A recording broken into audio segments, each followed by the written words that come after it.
ছোট পর্দার প্রিয় মুখ জান্নাতুল সুমাইয়া হিমি ছোট্টবেলা থেকে নাচ গান আবৃত্তির মধ্যেই বিচরণ করেছেন তিনি। মডেলিং এর পর নাম লেখান অভিনয়ে।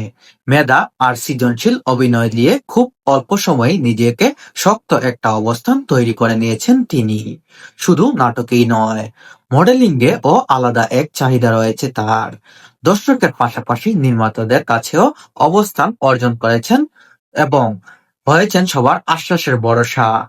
মডেল অভিনেত্রী হিমি প্রতিনিয়ত দর্শকের সামনে হাজির হচ্ছেন নিত্য নতুন চরিত্র নিয়ে।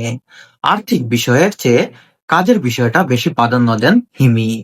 অভিনয়ে এগিয়ে যাচ্ছে আপন গতিতে। গত ঈদ উল ফিতরে তার ১৬টি নাটক প্রচার হয়। অধিকাংশ নাটকই প্রশংসা কুড়ায়। তারই ধারাবাহিকতায় এবার ঈদে ফিরছেন জনপ্রিয় চিত্রনায়িকা হিমি নতুন ১৬টি নাটক নিয়ে। এগুলো সরাসরি প্রচার হবে ইউটিউবে, বিভিন্ন টেলিভিশনে। আর এ থেকেই বোঝা যাচ্ছে হিমির জনপ্রিয়তা দিন দিন বেড়েই চলেছে।